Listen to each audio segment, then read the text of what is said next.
Hi! Ang topic natin ngayon ay tungkol sa AKOP. Sa mga hindi nakakaalam, ang AKOP ay Annual Confirmation of Pensioner. Ito yung need na magpakita at mag-submit ng AKOP compliance ang pensioner para masigurado nila na napupunta pa sa tamang tao ang pension o buhay pa ang pensioner at iba pang mga kadahilanan. Ang focus natin ngayon ay paano nga ba mag-submit ng AKOP through online. So, ito ang mga requirements. Una, duly filled up AKOP form. Nakalagay dito, please do not forget to indicate address and mobile number. Use black pen or ink only. So, ibig sabihin, kailangang ilagay ang address at mobile number at gumamit lang ng black pen. Ito yung old form na sinubmit ko pero hindi nila inaccept. Kasi nga, mayroon na palang bagong form na dapat yun talaga ang i-fill up. At ito naman ang bagong form, yung updated na 2024. Pwede nyo siyang ipaprint. Pumunta lang kayo sa computer shop or kung mayroon kayong printer, pwede rin kayo mag-print. Pangalawa, duly filled up self-declaration of survivor spouse form. Ito namang form na ito, no need mo na siyang ipaprint na separate na print. Katulad nung una kong pinakita na hindi nila inaccept. Kasi sa bagong form, yung updated na form, ay mayroon na siya nakalagay doon sa letter E. Kaya from 3 pages, yung unang form na pinakita ko kanina ay naging 2 na. Kasi andun na ang form na ito, yung Self-Declaration of Surviving Spouse form, andun na siya sa updated form sa letter E. Pangatlo, chest level photo or snapshot of the pensioner holding a current newspaper wherein the headline and date of publication are prominently displayed or having a background and news color or ticker on TV showing the current news headline and date. Ibig sabihin, kailangan ang picture ng pensioner or chest level photo na nakahawak niyang newspaper na current yung date. Current yung date at headline. For example, ngayon kayo mag-submit. So, ang date is ngayon din. Kung wala namang newspaper, katulad ko, hindi nakahanap ng newspaper kasi walang newspaper dito sa probinsya. So, ang ginawa ko ay background nila ang news program na current din ang date. Dalawa pala yan sila kasi yung isa ay guardian at yung isa ay minor. So, kailangan ng guardian. At yung nakabilog ay yan ang current date. I-share ko lang na hindi na nila ina-accept ang calendar. Yun ang ginawa ko last year, tinanggap nila, pero ngayon hindi na.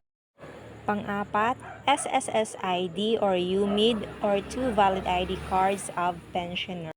So, kailangan yung picturean ang 2 valid IDs ng pensioner. Yung front lang. Kailangan naka-prepare na ang picture ng 2 valid IDs at saka yung duly filled up AKOP form. Dapat kapag na-fill up nyo na ay pipicturean nyo dahil isi-send natin yan sa email. Ang nakalagay dito, email to maasin@sss.gov.ph with subject AKOP compliance /member name /SSS number. So, yung sa amin ay sa maasin@sss.gov.ph. Pero kung sa inyo, kung taga saan kayong lugar, doon nyo din isi-send. Manghingi lang kayo ng email address na sa pinakamalapit na SSS office. Ang ilagay nyo sa subject ay AKOP compliance /member name /SSS number. So, una, i-type nyo lang ang AKOP compliance. Then /member name, pangalan mismo ng name na member. Yung deceased member, yung namayapa na.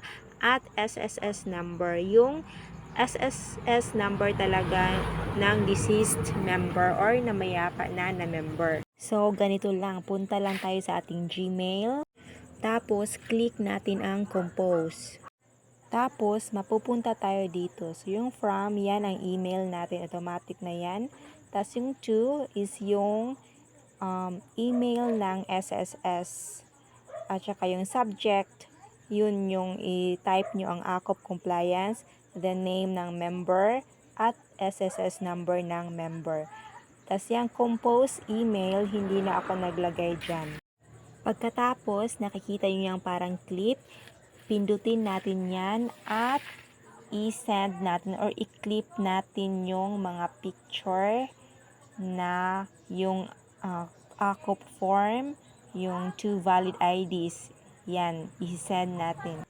Tapos, pag na-review nyo na ang mga picture, dapat reviewin nyo dahil baka kung ano-ano ang masend nyo, nakikita nyo yung parang arrow, i-click nyo yan para ma-send ang mga pictures. Tapos, once na ma-approve na, mag-i-email yan sila katulad nito. Mabuting araw po. Thank you for your compliance. Please be informed that your AKOP compliance has been received and encoded. Please report your next annual confirmation on September 2025. So, every birth month of the deceased SSS member. Otherwise, your pension will automatically be suspended. So, yung pag-comply nyo ng AKOP ay magdedepende sa birth month ng deceased SSS member. So, sa amin, September, kasi September yon ang birth month ng deceased SSS member namin. Tas, kung sa inyo, January, kung February, and so on. At mayroon din silang mga important reminders, so pwede nyo niyang basahin. Ganon din, pag hindi nila inaccept yung AKOP compliance nyo through email, mag-i-email din sila. Pero pag ayaw nyo ng online, pwede nyo namang i-dropbox or pumunta kayo sa SSS office. So, ganito lang ang pag-fill up. Kung mayroon kayo dyang AKOP form, pwede nyong tingnan para malaman ninyo kung saan o ano ang mga pinagsasabi ko na dapat fill upan. So, dito sa letter A, deceased members data for death pensioner, ilagay ang SS number ng namayapang SS member. Then, last name, first name, and middle name.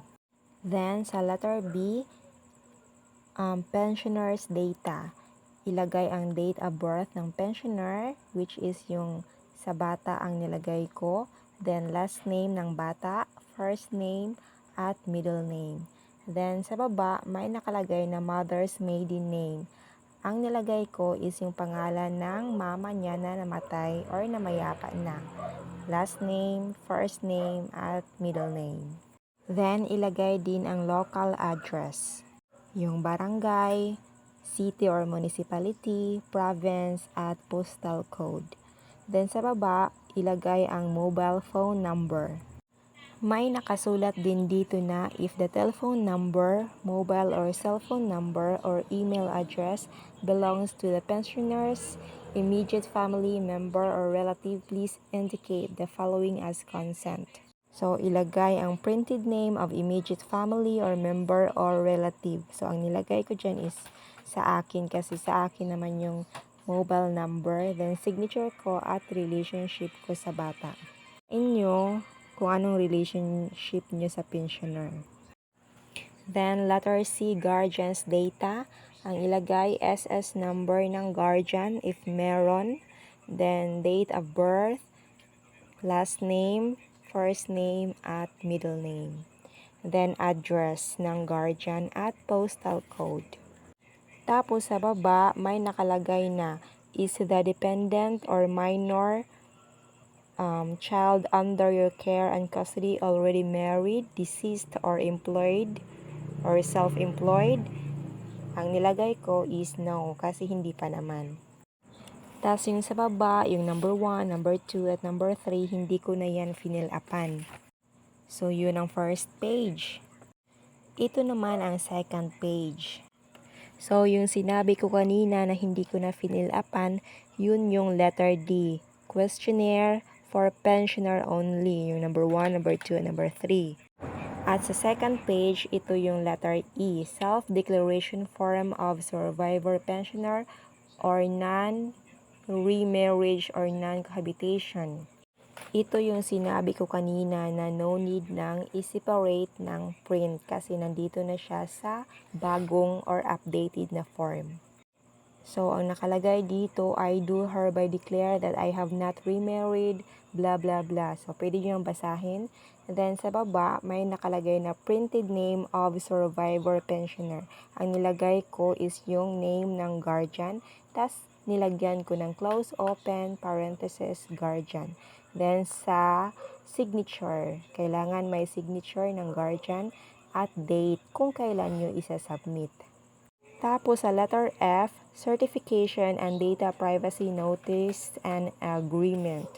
Then, nakalagay dito, I certify that the information provided in this form are true and correct, blah blah blah. And then, sa baba, may nakalagay na printed name of pensioner or guardian. So, ang nilagay ko, name ng guardian, then signature, then date. Tapos, yun na yun. Sa baba, hindi ko na finil upan. Kung hindi na makapirma ang guardian or yung pensioner, mayroon namang nakalagay dito thumb or right index. And then, printed name, signature, and date. Yun kung hindi na makapirma ang pensioner or guardian. And ang part 2 is to be filled out by SSS na. So, no need nang pirmahan natin or fill upan natin.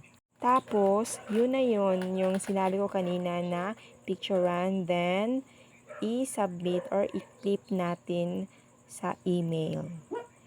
So, ayun lang. Thank you for watching. Sana may natutunan po kayo. At sana po nakatulong ako sa inyo.